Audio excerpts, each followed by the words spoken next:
अब बात आ रही है कि राम जी को रावण के युद्ध में एक चेंटी भी नहीं मरी थी, एक चेंटी भी। जिस समय युद्ध हुआ, पूरा हुआ, तो इंद्र आया राम जी के पास में कि मुझे कोई सेवा बताओ। अभी आपकी आंखें खुलेंगी तब कहोगे अरे भैया जित बात हमें पता ही नहीं थी। जब इंद्र आया और बोला राम जी तो कोई सेवा बताओ, तो राम जी ने कहा भैया जी जो बंदर भालू हतका है मेरे जी मेरी खातिर अपने घर घर छोड़ के बालक बच्चे नवाई हते छोड़ के आयो, मेरी खातिर आयो, युद्ध में आयो, लड़े लड़के मर गए। अब जी जो मर गए, अब जिनके घर वाले कहा कहेंगे कि राम ने अपने चक्कर में अपना भैया तो बचा लो और मेरे हमारे बच्चा मरवाए दे हैं।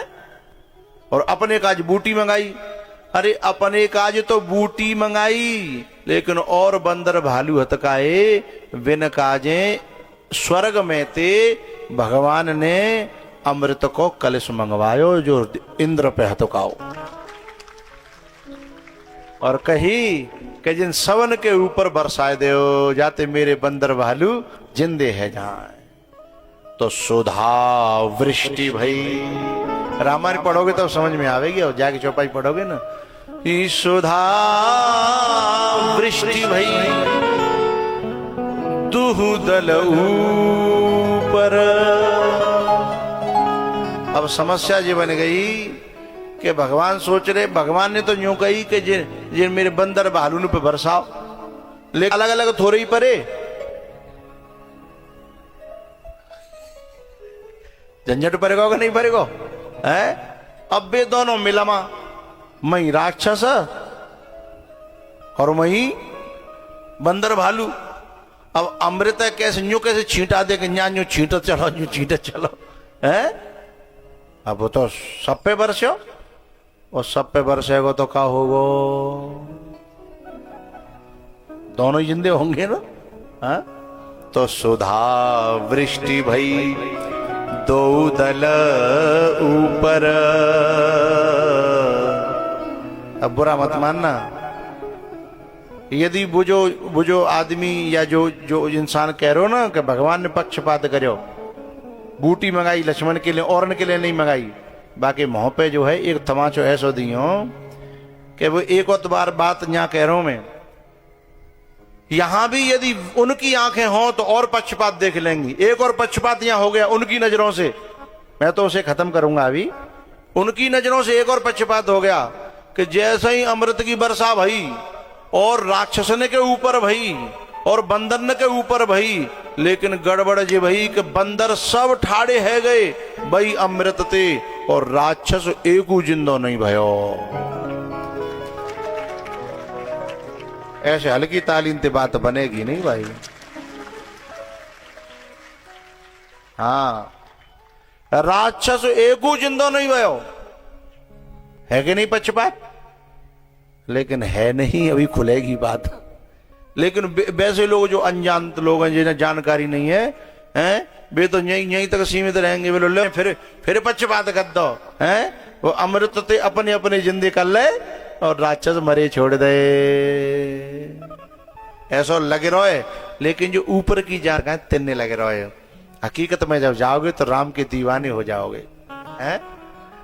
जब बंदर सब जिंदे है गए, तब राम जी के जो है ऐसे ही एक जो है बंदर ने कही कि हम सब तो एक बच्चा तो लेकर बूढ़े तक सब जितने युद्ध में मरे थे भगवान की तरफ वाले सब जिंदे हो गए, लेकिन राक्षस ने एक उठाड़ो नहीं भयो। बोले फिर क्या भयो कि जिस समय राक्षस मर रहे थे उस समय राक्षसों का मुख जो है भगवान की तरफ था और बंदरों का मुख जो है राक्षसों की तरफ था। और राक्षसों का मुख जो है भगवान की तरफ था, इसलिए राक्षस जो है भगवान का सुमिरन करके मरे, इसलिए देह छोड़ के वे मुक्त हो गए। और जो मुक्त हो जाता है ना, फिर वो दोबारा इस संसार में जीवित नहीं होता, देह में नहीं आता। यदगत्वा न निवर्तन्ते तद धाम परमम मम।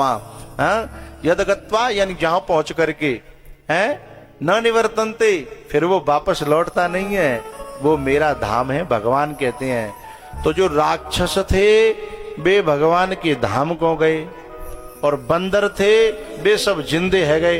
अब यूं बताओ, जन्म या युद्ध में मर्यो कौन? ये तो मैं कह रहा हूं, कोई ना मर्यो, चेंटियों ना मरी, जा बातें जानवी वारे जानते हैं। इसलिए रामायण बड़ी गहरी है प्यारे।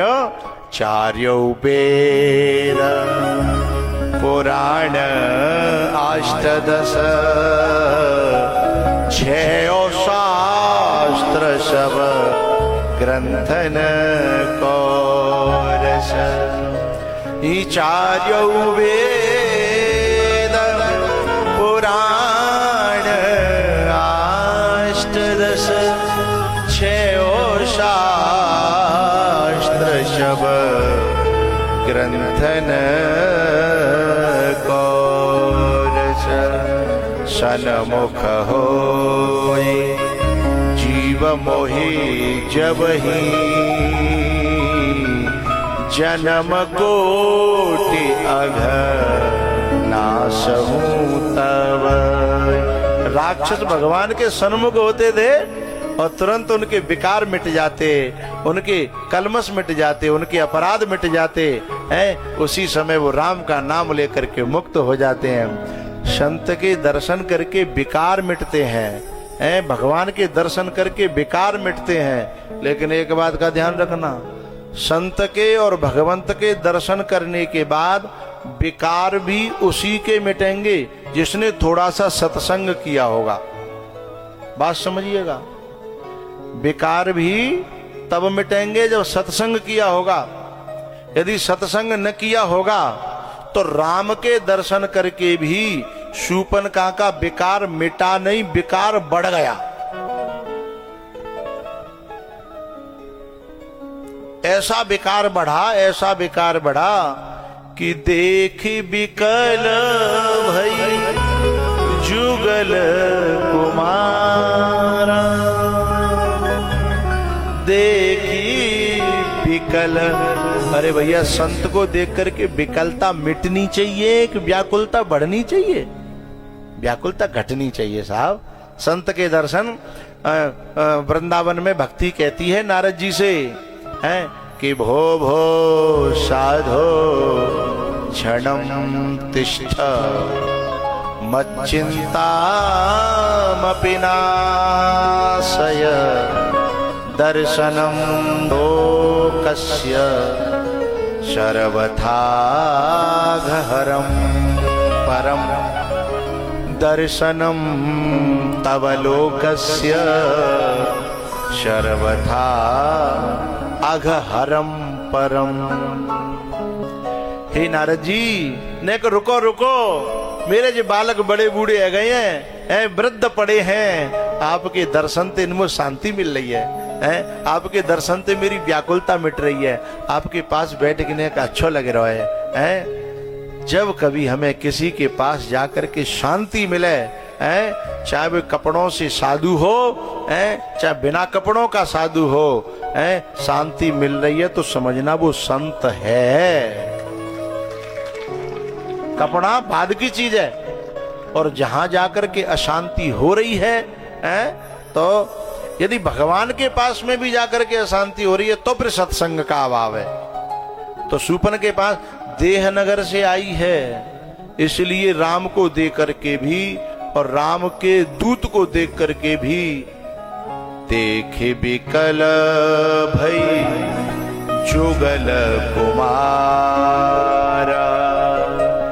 अरे सद्भाव पैदा होना चाहिए, सद्भावना पैदा होनी चाहिए, या दुर्भावना पैदा हो गई है, या उपासना पैदा होनी चाहिए, वहां वासना पैदा हो गई। जहां राम जी से अच्छी आशा पैदा होनी चाहिए, वहां दुराशा पैदा हो गई। तो ज्यादा न फैला करके लौट के आ जाइए। बात चली थी ताड़का पे, कहां से शुरू हुई? ताड़का पे से। तो जैसे हनुमान जी ने लंका में रक्त निकाल दिया, रक्त निकालने का मतलब है शोधन, रक्त शोधन, हैं, ऐसे मति शोधन, बुद्धि शोधन साधु जब भी प्रहार करेगा, मैं तो यहां तक कहूंगा साधु चाहे प्यार करे चाहे प्रहार करे, साधु चाहे प्यार करे चाहे प्रहार करे, दोनों में ही साधक का शोधन करता है। बात समझ गए तो चल रहे ना सब लोग? हाँ, अच्छे अच्छे श्रोताओं को थोड़ा और आगे बैठना चाहिए। उधर वो गुड्डू है, वहां बैठोगे वहां पाकिस्तान हो जाएगा। मैं ईरान में युद्ध चल रहा, यहाँ आ जाओ, जसवंत जी के पास में आओ। ये अच्छे अच्छे श्रोता बैठते हैं, थोड़ा सा मन पकड़ने वाले। कछू तो वैसे ही है तालीने वाले। जो बात पकड़ता है ना वो मुझे बहुत प्यारा लगता है। इधर 2-4 श्रोता इधर है, संत भगवान है, बाकी इनके सहारे से सबको लाभ प्राप्त होता है। तो संत प्यार करे चाहे प्रहार करे, दोनों में शोधन करता है। क्या करता है? शोधन।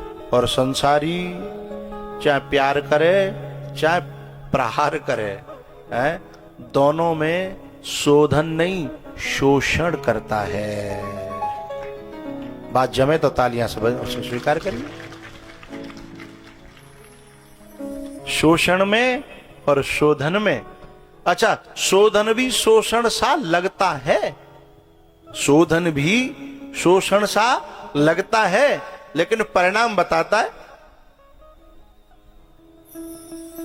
ईख के खेत में यदि मूज को पेड़ उपजावे, सरपत्तो मूज, तो ईख को पेड़ जब छोटो सो होता है ना, गन्ना बहू के पत्ता ऐसे ही होता है, और सरकंडे के मूज के पत्ता ऐसे ही होता है। तो शुरुआत में दोनों एक उसे लग रहे हैं, लेकिन पानी देते रहो, धीमे धीमे कछु दिना बाद एक की मिठास बता देगी और एक की कठोरता बता देगी कि तू पानी सवरे पीगो पर तो में मिठास आई नहीं है। और एक जो है ऐसा कि नेक पानी मिल गो, नेक गुड़ लग गई है, तो ऐसा मीठो है जागो है, और ऐसा मोटो है जागो कि एक ही में गिलास भर जाए। एक गिलास नहीं, कहो कहू तो 2-2 गिलास 4-4 बज जाता है। अरे फिर तो बात ही अलग है। एक ही में 4 गिलास भर जाए और पीवे वारो तृप्त है जाए। और सरकंडी पीरता रहो, मूझ की सरपत्ती है पीरो, कचू नहीं करेगा। हाँ, और है सकते कि पीरोगे तो तुम्हें हाथ और फट जाए, हाथ चिर जाएंगे। तो रे सरकंडे ईख के नेकन बदल्यो रंग, तुलसी ऐसे नरन के कहा करे सत्संग। परिणाम जब बड़े होंगे तो पता चलेगा। ऐसे ही शोधन भी और शोषण भी एक जैसा लगता है। तो लोग कहते हैं लो बड़े बाबा जी ने के पीछे पीते, बड़े तुम गुरु जी कहते हैं, एक ही में झामोता दे तुम्हारी भड़का दे। वो अपने शिष्य का, अपने आश्रित का, अपने भक्त का वो शोधन कर रहा है, चाहे वो प्यार करके करे चाहे वो प्रहार करके करे, वो तो शोधन कर रहा है। लेकिन दुनिया वाले की नजर में तो बड़े स्वामी जी कहते हैं, बड़े गुरु जी कहते हैं, तुम्हारे घर नहीं आए, तुम्हें तो मिले नहीं, तुम्हें तो बोले तक नहीं, तुम्हारी तरफ देखा तक नहीं है। ऐसे जो कहने वाले हैं ये शकुनी के चाचा हैं और मंथरा के पापा हैं। इन्होंने घर बर्बाद करे, साधक बर्बाद करे। इन्होंने अयोध्या से राम को भगा दिया, स्वाप करा दिया साहब। तो ऐसे लोगों की जीव को जब वो चले तो या तो क्षमता रखो तो भाई मैं पकड़ ले यूं करके नोच के आगे खींच के कहो कि अब चलेगी कि बंद रहेगी, क्षमता हो तो, और नहीं हो तो हाथ जोड़े कहो भैया जा चालबाजी न कर, लखनऊ पर आते पल्लंगू चले जा, मां चलाइयो। तो शोषण और शोधन ये दोनों ये देखने में एक जैसे लगते हैं, लेकिन जब परिणाम आता है, जब लंकिनी का शोधन हुआ तो क्या कहती है कि प्रवेशी नगर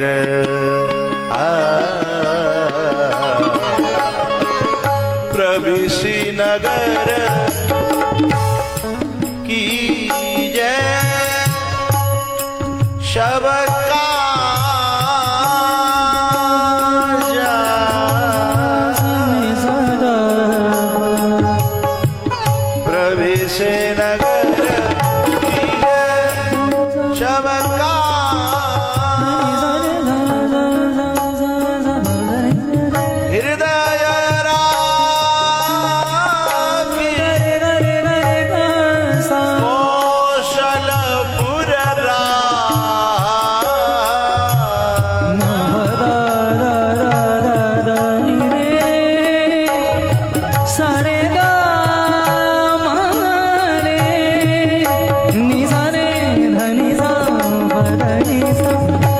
नगर की सब काजा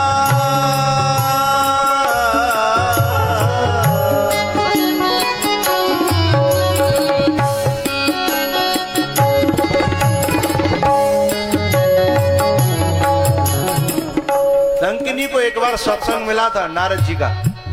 नारद जी ने बताया था विकल हो सीते कपि के मारे, विकल हो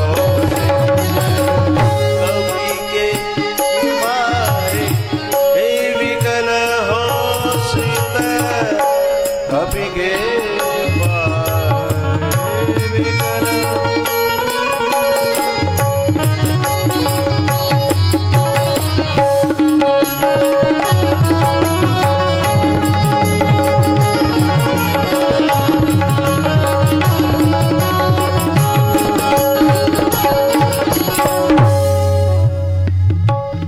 केवल मेरे शब्दों को मत सुनना, मेरी भाव भाव भंगिमा को सबको देखना, समझ में आ जाएंगी कुछ बातें।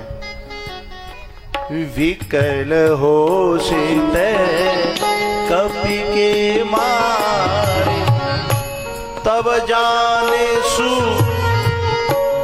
निशिचर, निशिचर भीतर के विकार, दोष, दुख, मलिनता, दुर्गुण बाहर के नहीं। जब किसी संत का प्रहार हो,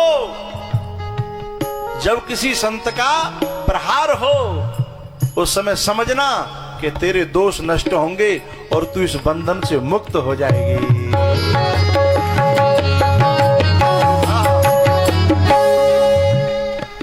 हम चौपाई नहीं गा पाएंगे, इतना सुंदर मत बजाइए।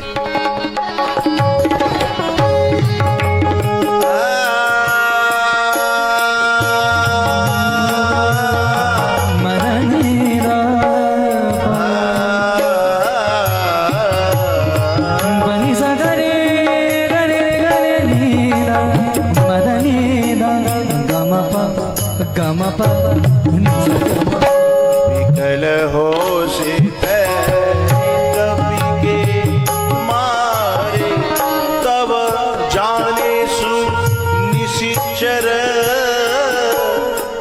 संघारे।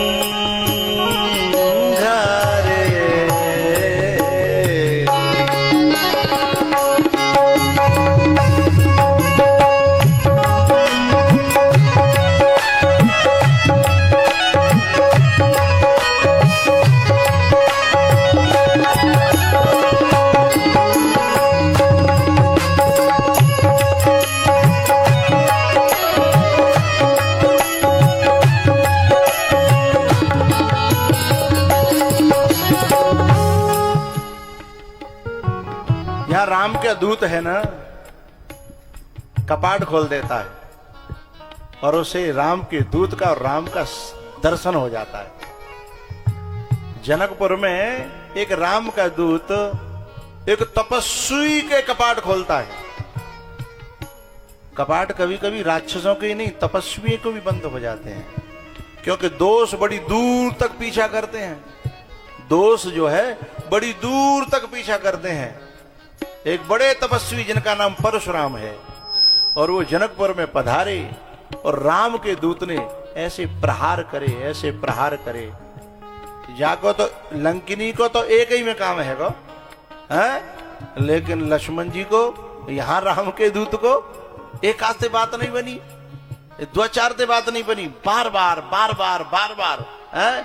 और जब करते करते प्रहार एकदम जैसे ही कपाट खुले, ओ हो, जैसे लंकिनी कहती है, वैसे ही परशुराम कहते हैं। क्या कहते हैं? यहां कहती है तात मोर अति पुण्य बहुता, और देखे नयन राम कर, और वहां परशुराम क्या कहते हैं? अनुचित बहुत कहे अज्ञाता, अनुचित बहुत कहो अज्ञाता, बहुत आज्ञाता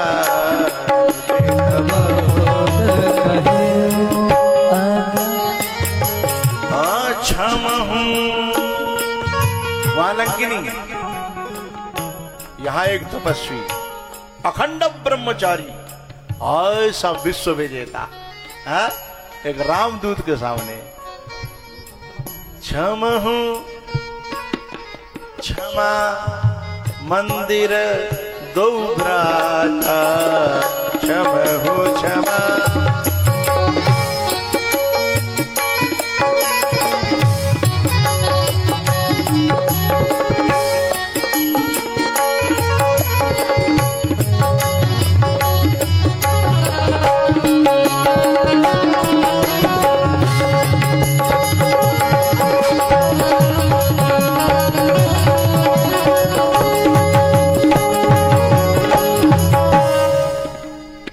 शोधन शोषण, शोधन और शोषण। कभी कभी हमें लगता है संसार हमारा पोषण कर रहा है, पोषण, लेकिन वहां हमारा बड़ा शोषण होता है। कर्ण को लगा था कि दुर्योधन मेरा पोषण कर रहा है, दुर्योधन मेरा पोषण कर रहा है, लेकिन बाद में पता चला कि मरवाए के लिए हैं, मरवाए के लिए मेरा पोषण हो रहा था। बलि का बकरा, उसका भी बड़ा पोषण होता है, खिलाया जाता है, पिलाया जाता है। तो संसार जो करता है, पोषण भी करता हो तो भी उसमें शोषण होता है। और साधु जो है ना, ऐसा लगता हो कि शोषण कर रहा है, उसमें भी पोषण होगा या फिर संशोधन होगा।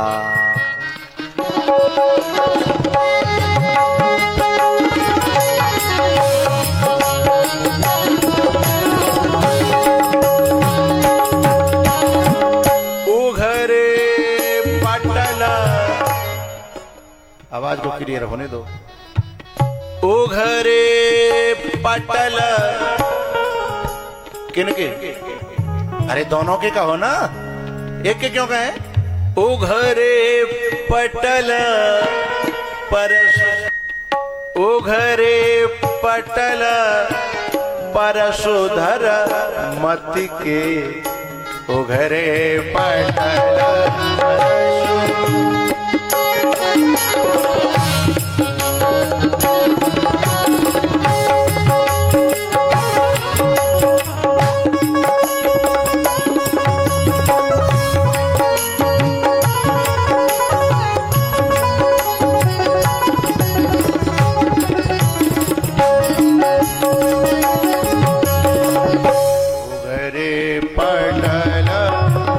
परशुधर मति के, सुने मृदु गूढ़ बचन रघुपति के, सुने मृदु गूढ़ बचन रघुपति के।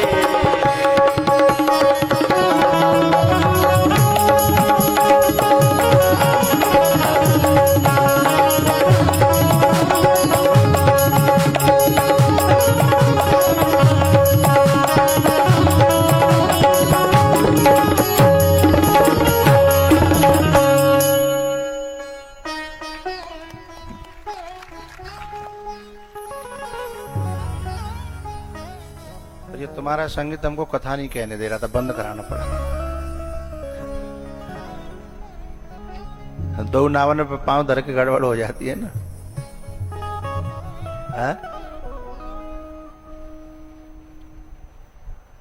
हाँ देना चाहिए, देना चाहिए, दो इंटरवल में दे देना। यूं कह रहा है कि अच्छा लग रहा है, 100 सवन को ईमानदारी दे, ठीक है।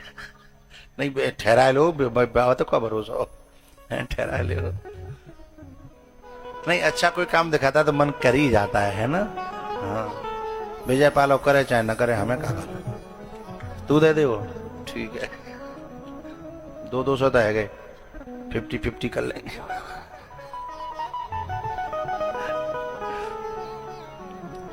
आ जाइए आप सबके साथ, क्योंकि मेरा पुराना क्षेत्र है इसलिए मुझे आनंद आ रहा है और मुझे अच्छा लग रहा है, मुझे नए नए भाव कहने का मन हो रहा है। ईमानदारी से कह रहा हूं, जो भी कह रहा हूं नया कह रहा हूं, अभी इससे पहले कहीं मैंने कहा नहीं है। जो पुराने श्रोता हैं वो बता सकते हैं, जो यूट्यूब पे लगातार सुनते हैं वो मुझे पकड़ सकते हैं मेरी जीभ को। शोधन, शोषण और पोषण, बात चली थी कि ताड़का, इनसे मैंने कहा था कि ताड़का मरी नहीं थी, ताड़का मरी नहीं थी, और राम जी के जितने बंदर भालू थे वो भी नहीं मरे थे, राक्षस भी नहीं मरे थे। हैं? जब कहना मुझे था कि ताड़का को सिद्ध करने के लिए ताड़का मरी नहीं, तो भयो का भयो जी कि साधु राम जी का वाण और राम के दूत की वाणी, साधु की वाणी, परमात्मा का बाण और महात्मा की वाणी, ये दोनों जिसके ऊपर पड़ते हैं, चाहे प्यार दिखे चाहे प्रहार दिखे, दिखना अलग बात है, चाहे प्यार दिखे चाहे प्रहार दिखे, हैं? ये दोनों एक काम करते हैं, उस व्यक्ति का संशोधन करते हैं, उस व्यक्ति का शोधन करते हैं, और शोधन करने से विकार मिट जाते हैं, और विकार मिटते ही वो व्यक्ति शुद्ध हो जाता है, निर्मल हो जाता है, दीन हो जाता है, और जैसे ही निर्मल हुआ सो ही भगवान की कृपा हो जाती है और उसका उद्धार हो जाता है। इसलिए वो मरते नहीं है। ताड़का मरी नहीं। ताड़का का क्या हुआ? जैसे ही बाण पड़ा, ये राम का बाण है, और राम का बाण कब पड़ा? जब साधु का इशारा हुआ, विश्वामित्र जी ने इशारा किया कि कृपा करो, बड़ी परेशान है, दुर्गुणों से, दुर्विचारों से, अपने स्वभाव से परेशान है, कृपा करो। और जैसे ही बाण पड़ा उसका स्वभाव सुधर गया, उससे अपने विकार दिखने लगे, अपनी गलतियां दिखने लग जाएं, और अपनी गलतियां दिखने लग जाएं तो समझना कि परमात्मा का बाण और गुरु की वाणी काम कर रही है, अपने विकार दिखने लग जाए हैं। गोस्वामी जी कहते थे कि मौसम कौन कुटिल खल कामी, है ना। सूरदास जी कहते थे हैं मौसम कौन कुटिल खल कामी। भरत जी कहते थे कि मो कारण भई सकल उपाधि, मो जैसा कौन जो है बुरा होगा दुनिया में, है ना। तो अपने दोष जब दिखवे लग जाए तब समझना कि या तो राम को वाण काम कर रहे या राम के दूत की वाणी काम कर रही है, और विकार नष्ट होंगे, निर्मलता आवेगी। और निर्मल मन जन सो मोहि पावा, मोहि कपट छल छिद्र न भावा। एक वान ताड़का में दिया, एक वान, एक वान प्राण हरि दीना, और दीन जानते हैं निज पद दीना, निज पद दीना। दो अर्थ हैं इसके। पद का अर्थ एक होता है धाम और एक दूसरा अर्थ है चरण। एक अर्थ है धाम और दूसरा है चरण। अब यहाँ चरण लेंगे तो बात यह है कि अब तक जा ताड़का की मनोवृत्ति रावण के चरणों से लगी थी। रावण जो कराता था वो करती थी। रावण माने मोह है, लंका से जुड़ी थी इसकी मनोवृत्ति। रिमोट कंट्रोल वहां से था। जैसे अभी भी बहुत सारे देशों के रिमोट कंट्रोल के पास है ना, अमेरिका के, वो वहां से चलाता है। उसने अपने एयरवेज न जाने कौन कौन से देशों में बना रखे हैं, अपने एयरवेज यानी हवाई जहाजों को खड़े करने के साधन न जाने कहां कहां बना रखे हैं, और वो वहां से कंट्रोल करता है। लगते तो हैं कि वे स्वतंत्र हैं, लेकिन भैया वे स्वतंत्र कहां से आए? वे तो परतंत्र ही है एक तरह से, या उसकी चलती वहां है। तो ऐसे ताड़का रहती यहां है पर चलती वहां से है, और बाकी मनोवृत्ति वहीं लगी रहती है। लेकिन आज राम जी ने कहा करो कि बाकी मनोवृत्ति वहां से हटा दी बोले अब बाय छोड़ दे। बोले तो आज के बाद अपनो ध्यान, अपनी बुद्धि, अपनो मन मेरे चरणों में लगा दे तो तेरा उद्धार हो जाएगा। दीन जानते हैं निज पद दीना।